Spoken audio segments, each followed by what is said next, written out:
Que surto! Alexandre de Moraes e o STF tiveram uma crise histérica e entraram em surto total depois que eles descobriram que o presidente Bolsonaro se encontrou com o Pedro Vaca, o relator da OEA que veio investigar a censura aqui no Brasil. Olha, gente, eu fiquei em choque lendo essa notícia, porque era difícil de acreditar no que o jornalista escreveu. Eu vou te explicar isso em 3 pontos.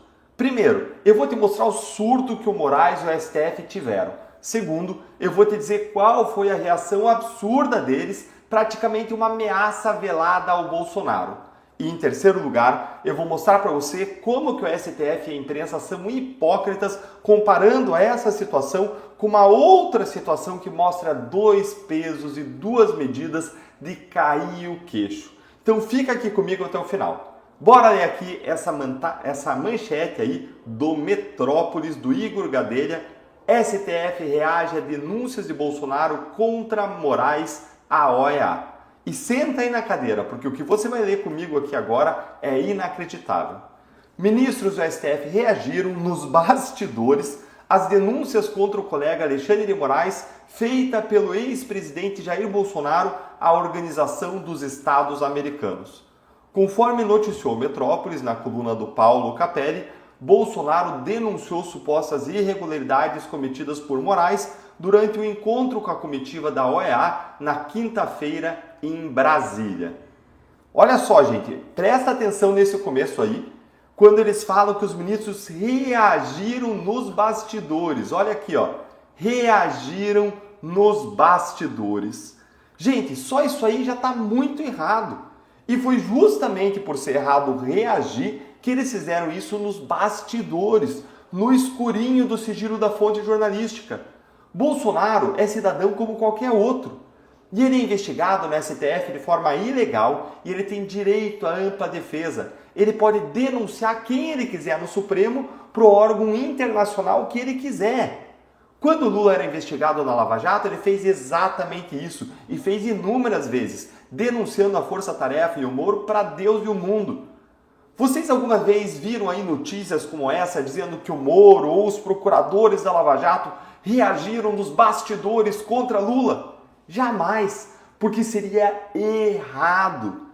Esse STF é sem limites e eu publiquei um vídeo ontem mostrando como que o Pedro Vaca está preocupado justamente com essa falta de limites do STF. Eu vou deixar o link aqui na tela no final e a descrição para você assistir depois, porque é imperdível você assistir esse vídeo. E se você concorda comigo que isso já é absurdo, vai deixando aqui o seu like, essa curtida e presta atenção aqui que vai ficar ainda mais revoltante. Mas quando você dá o seu like, você ajuda a voz da nossa indignação conjunta a chegar ainda mais longe. Olha aqui para você ver aqui o que a reportagem segue falando. Ó. Segundo a reportagem, Bolsonaro afirmou que Moraes teria ajustado depoimentos, praticado pescaria probatória e prendido suspeitos sem que haja denúncia formalizada. Ou seja, gente, tudo verdade. A gente mostrou isso aqui várias vezes. O ex-presidente disse ainda ser alvo de perseguição política, o que está mais do que comprovada, como eu também já mostrei aqui várias vezes. A notícia foi muito mal recebida por Moraes e por outros ministros do STF. Afinal de contas, a gente sabe que eles não gostam de ser criticados, né? Eles censuram, derrubam as redes sociais, atacam, perseguem quem critica eles. Olha lá, segundo apurou a coluna, o próprio Moraes fez chegar a defesa do Bolsonaro que não gostou nem um pouco das acusações contra ele. Gente, o próprio Moraes fez chegar a defesa de Bolsonaro que não gostou nem um pouco das acusações feitas contra ele? Oi? Como que é isso aí? Não, gente, eu não li isso, viu? Isso aqui é o suprassumo da ilegalidade, do abuso. Sabe do que eu lembrei agora? Eu lembrei daquela frase do juiz auxiliar do Moraes lá na Vaza Toga, que tá aí, ó. Ele, Moraes, cismou. E quando ele cisma, é uma tragédia. Lembra dessa frase aí? Lembra das mensagens vazadas do gabinete do Moraes? Ali, o assessor do Moraes estava direcionando o que o Moraes queria que constasse no relatório do TSE, que depois o Moraes ia usar para tomar decisões, o que é um outro absurdo que eu já expliquei aqui no canal. Mas voltando, gente, como assim o Moraes, o juiz do caso, fez chegar na defesa do investigado que não gostou da estratégia de defesa dele? Desde quando que o juiz pode se meter na estratégia de defesa ou impedir críticas a ele, juiz? Esse país é um país de bananas mesmo. É um país bananeiro. Isso é coisa de país bananeiro. E olha como a imprensa trata com completa e total naturalidade o que Moraes fez, gente. Como se fosse normal isso, quando não é. Deveria ser criticado por todos. Sabe por que eles tratam com naturalidade? Porque a imprensa não quer perder as fontes poderosas do governo e lá no Supremo. E por isso eles poupam o Supremo de críticas em troca de acesso, como eu expliquei em outro vídeo que eu vou deixar para você aqui na tela, no final e na descrição, que você precisa ver para entender como funciona o Brasil. É simples assim. Esse é o tipo de jornalismo mais praticado no Brasil hoje, que é o jornalismo de acesso a fontes. Já a verdade, a justiça, a fiscalização do poder, essas que se danem. Agora pensa aqui comigo. Imagine o Sérgio Moro fazendo chegar a defesa do Lula, que ele não gostou nem um pouco das denúncias que Lula fez contra ele em órgãos internacionais. Consegue imaginar o que ia acontecer? A imprensa militante inteira não ia parar de falar disso, Gilmar Mendes e os outros ministros do STF dariam entrevista atacando o Moro, aquele clube da impunidade, o tal do Prerrogativas, ia anunciar não sei quantas medidas jurídicas contra Moro, o PT e a Gleisi Hoffmann iam fazer um inferno nas redes sociais, ia ter nota de repúdio de todas as associações de esquerda, abaixo assinado em defesa do Estado de Direito lá na USP e por aí vai. Mas vejam como que está tudo quieto. Ninguém fala nada porque o STF está fazendo. E aí ninguém fala contra o STF. E porque é contra Bolsonaro. Como eles não gostam do Bolsonaro e querem ver ele preso, querem ver ele ardendo no fogo, aí vale tudo contra o Bolsonaro. Bom, Jair Bolsonaro se reuniu ontem com o representante da Organização dos Estados Americanos, Pedro Vaca. Segundo o site Metrópolis, durante o encontro, Bolsonaro afirmou que o ministro do Supremo Tribunal Federal, Alexandre de Moraes, ajusta depoimentos, faz pesca probatória, prende suspeitos sem denúncia formalizada e persegue integrantes da oposição ao governo Lula por meio de inquéritos do STF. Ainda de acordo com a reportagem, Bolsonaro declarou que Pedro Vaca fará um relatório sincero sobre o que está acontecendo no Brasil.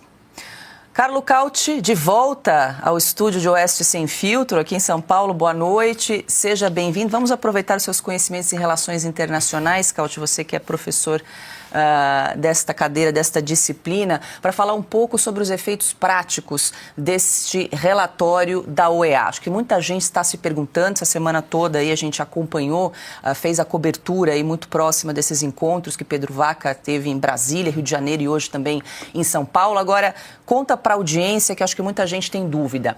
Há um prazo, por exemplo, para essa comissão da OEA apresentar o relatório, 6 meses, 1 ano ou não? Outra coisa, onde esse relatório será publicado? As pessoas terão acesso? É público? Outra dúvida também, em sendo publicado esse relatório, quais são as possíveis penalidades que podem ser aplicadas ao Brasil por outros países? Cauti, boa noite. Boa noite, Paula. Boa noite, Piotr. Boa noite, mestre Alexandre. Boa noite, Ana. Boa noite ao nosso público.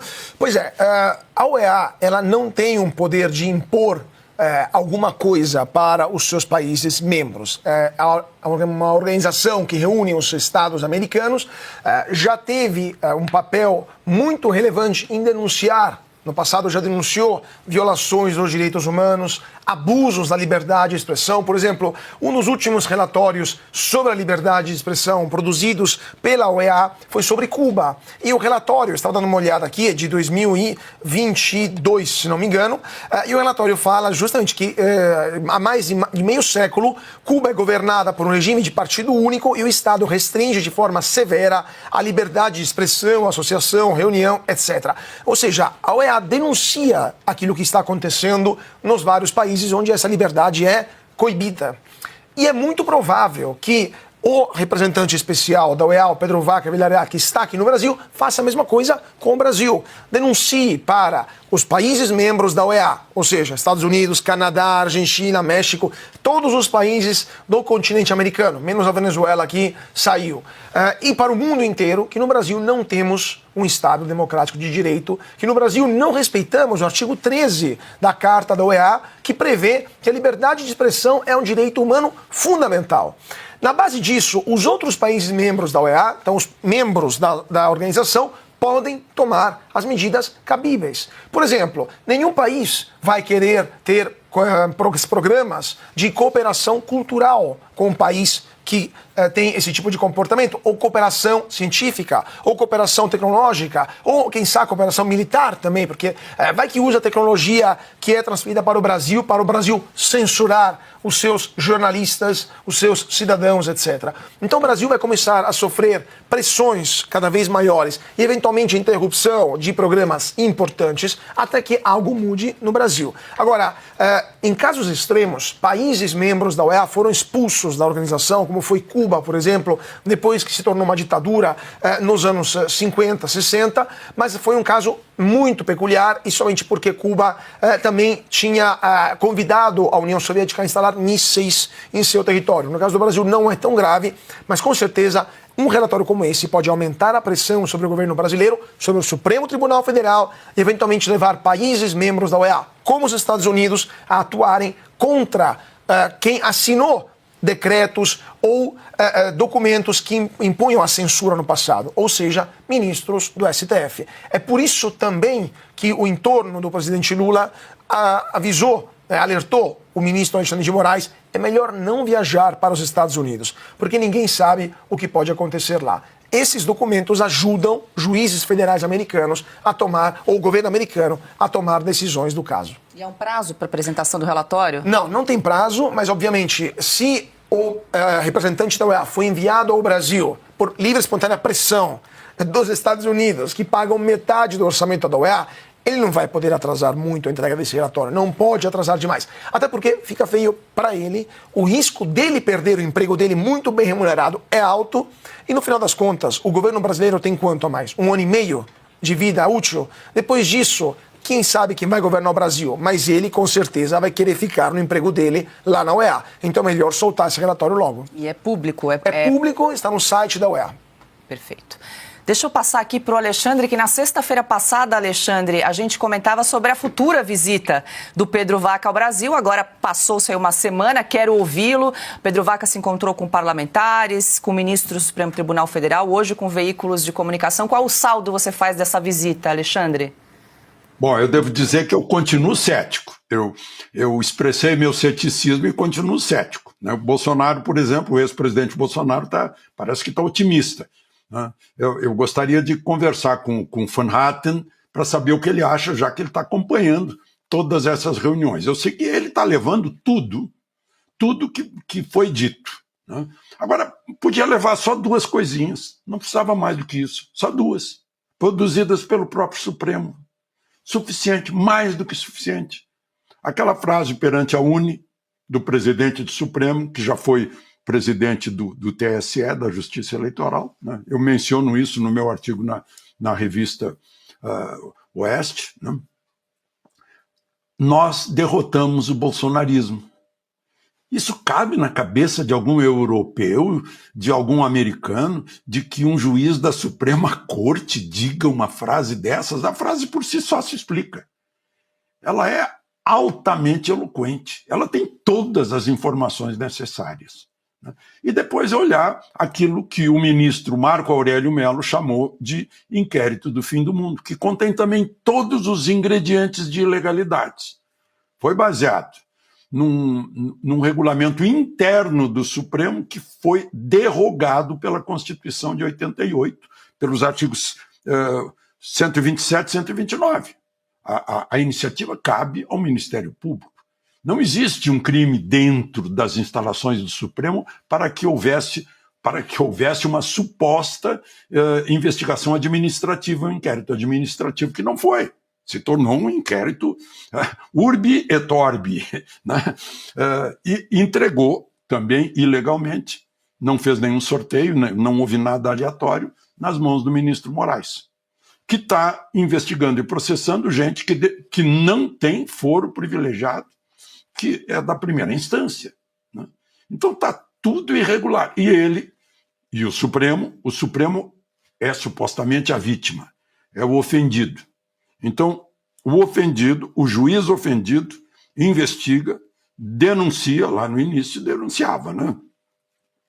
E aplicava executava a pena, né? Depois é que começou a entrar o Ministério Público. Mas isso é suficiente, é só olhar os fatos, o histórico. Não precisa de mais nada, né? Mas ele ouviu todo mundo. Infelizmente não pôde ouvir, não podia ir a Ponta Grossa para ouvir o Felipe Martins, nem ia, acho que está numa colônia penal, né? Agora o Daniel Silveira também não pôde ouvir. Mas ele ouviu os outros que estão sendo indiciados a despeito do que está escrito na Constituição. E não é um escrito difícil de interpretar no artigo 53. Né? Eu lembrei outro dia, fez 90 anos, Ives Gandra Martins, que ajudou muito a fazer esse artigo, e deixar o artigo muito claro. Deputados, senadores são invioláveis civil e penalmente por quaisquer de suas opiniões. Não tem um salvo-se, não tem nada. Isso é absoluto, não é relativo, meu Deus do céu, será que não sabem ler? O sujeito pode estar no banheiro da casa dele, sentado no vaso, e omitir opinião, e tem a mesma inviolabilidade, pode falar mal da mãe do Papa, tem a mesma inviolabilidade, está escrito na Constituição, eu sinto muito. Então mudem, chamem, convoquem uma Assembleia Nacional Constituinte para mudar essa cláusula pétrea, porque é uma cláusula pétrea, né? Então, meu Deus, se a gente começa a relativizar a Constituição, liberdade de expressão, vedação à censura, acabou a Constituição. Isso é muito, muito, muito, muito grave. Agora, infelizmente, vergonha nossa, vergonha caia sobre nós, precisamos de depender do senhor Pedro Vaca, da OEA, para resolver isso, quando o Senado brasileiro tem na mão todos os instrumentos para resolver isso.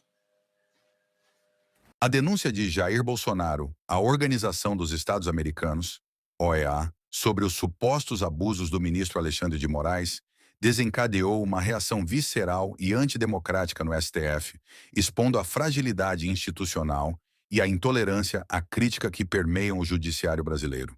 Eis os pontos-chave que revelam essa crise sem precedentes. 1. O surto de Moraes e a reação autoritária.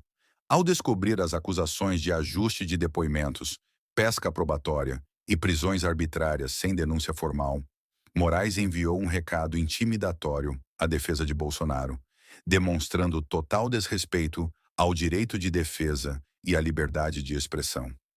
A postura do ministro, longe de ser técnica, revela personalismo judicial e uma tentativa clara de calar críticas, tratando-as como afrontas pessoais, não como questionamentos legítimos. 2. A hipocrisia do STF e da mídia. Enquanto o STF e a imprensa tratam com naturalidade abusiva a interferência de Moraes na estratégia de defesa de Bolsonaro, silenciam sobre a ditadura do jornalismo de acesso, que poupa o Supremo de críticas em troca de informações privilegiadas. A mesma instituição que se diz guardiã da democracia age com 2 pesos e 2 medidas, algo que jamais toleraria se viesse de um juiz como Sérgio Moro durante a Lava Jato. 3. A internacionalização do conflito e o risco de sanções. Ao levar suas queixas à OEA, Bolsonaro transcendeu as fronteiras nacionais, expondo ao mundo as arbitrariedades do STF, a possível intervenção do Submarino Saniwara sob o governo Trump, que já avalia sanções contra o Brasil por afrontas diplomáticas, adiciona pressão econômica e política sobre o judiciário.